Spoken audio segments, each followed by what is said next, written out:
El Centro de Estudios Económicos de Bahía Blanca, más conocido como el CREBA, compartió su habitual informe detallando la inflación mensual. Estamos hablando de un aumento de precios del 2,5% en abril en nuestra ciudad, lo cual marca una desaceleración moderada, aunque sea en comparación con lo que fue marzo.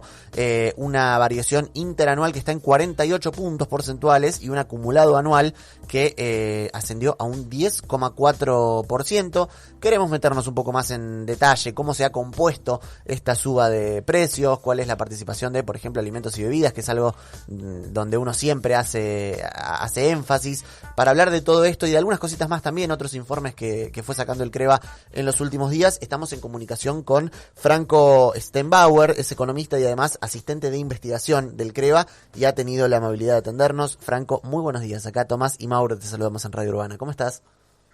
Hola, ¿qué tal? Muy buenos días, muchas gracias por la invitación. Al contrario, a vos por atendernos, Franco. Si te parece empezar hablando de este 2,5%, marca una desaceleración de la inflación respecto a marzo, algo que resulta por ahí llamativo por un lado, porque hubo una especie de devaluación, no sé si es el término técnico para ponerlo, y sin embargo se desacelera en comparación con marzo. Sí, exacto. Mostró una desaceleración de 0,4 puntos porcentuales. Es una diferencia pequeña, leve, pero significativa, en fin. Sobre todo teniendo en cuenta lo que decías claramente, que hubo una quita de restricciones cambiarias en el medio del mes, que provocó obviamente un salto de tipo de cambio. Devaluación y depreciación es simplemente una cuestión semántica, pero sí hubo un tipo de cambio más alto que al parecer no tuvo tantos efectos en los precios de la economía. Esto se debe principalmente a que en marzo la inflación había dado muy alta, a nosotros nos había dado 2,9%, y al INDEC en torno al 3,7%. Entonces, mucha parte de la inflación se vio acumulada en la última semana de marzo por también la expectativa de devaluación.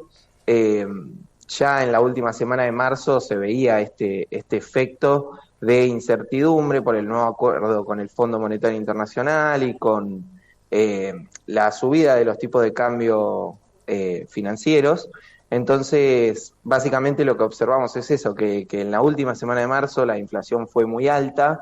Entonces después, cuando se liberó el cepo o se quitaron algunas restricciones del tipo de cambio, el efecto precio no tuvo tanto impacto como sí ha sucedido veces anteriores. Uh-huh. Y si nos tenemos que meter en el detalle de qué capítulos han traccionado hacia arriba la cuestión de la inflación, por preguntarte en dos puntuales que son quizás los que más afectan a la gente con menor ingresos, alimentos y bebidas, alquileres, ¿qué nos podés contar de esas dos cuestiones?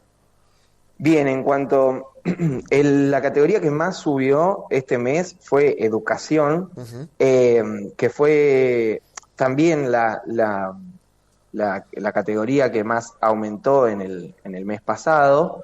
Si nosotros vemos, por ejemplo, en marzo, la inflación en educación fue del 13,7%, lo cual es un número bastante alto, y en este mes la categoría de educación alcanzó el 3,8%. Esto básicamente se debe a aumento de algunos servicios educativos como cursos de inglés, de computación, entre otros, que fue del 13,4%, y de educación formal, que fue del 2,6%. Esa fue la categoría con mayor crecimiento en el IPC de abril. Pues en cuanto a alimentos y bebidas, mostró una variación del 3,3%, superior al índice general. Lo que encontramos básicamente es que hubo un incremento del 12% en margarina y otras grasas, del 10% en soda y agua mineral, del 8,7% en verduras y legumbres, 7,9% carne de ave, entre otros, que son los más relevantes, los que más afectan al consumidor, porque básicamente es el alimento de todos los días. Y después, en cuanto a vivienda, el aumento fue de 1,4%, que bueno, fue por debajo del nivel general de precios, y ya se viene observando en vivienda que los precios ya no crecen a ritmos tan altos como sí sucedía en meses anteriores. Esto se debe básicamente por el ICL, por ejemplo, que es uno de los índices más usados para la actualización de los alquileres, que bueno, se ve ya las primeras bajas del índice en términos interanuales, y bueno, eso es una buena noticia para los alquileres. Frank, pregunto por lo que tiene que ver con las primeras días y semanas de mayo. Ustedes del CREVA van lanzando semana a semana el capítulo de alimento, que es el de mayor ponderación cuando hacen el IPC. Han registrado una baja de casi del 1% en esta primera semana de mayo. ¿Y a qué corresponde todo esto de que el salto cambiario que hubo post flexibilización del cepo está en torno al 10-12%? Y si uno suma un poquito lo que tiene que ver la inflación de marzo, que muchos se adelantaron a esa negociación con el FMI, más lo que ocurre, no se ha visto un pasaje a precios tan fuerte como en otras oportunidades. ¿Tiene que ver que no hay mucho margen para aumentar, entendiendo que está el consumo muy alicaído? Sí, tiene mucho que ver con lo que comentás, tiene mucho que ver también con lo que decías de que muchos incrementos ya se habían dado en marzo por la inestabilidad cambiaria que se venía viendo, por el nuevo acuerdo con el fondo y la expectativa de devaluación. Y bueno, y después de la devaluación, muchos supermercados también rechazaron, por ejemplo, los aumentos de precio de los proveedores. Entonces, en muchos supermercados sucedió que les ofrecían los proveedores cierta cantidad de bienes con descuento, pero le tendrías que comprar más cantidad, por ejemplo. Claro. Entonces muchos supermercados también se llenaron de stock, lo cual permite que después eso se vea reflejado como una oferta en el supermercado.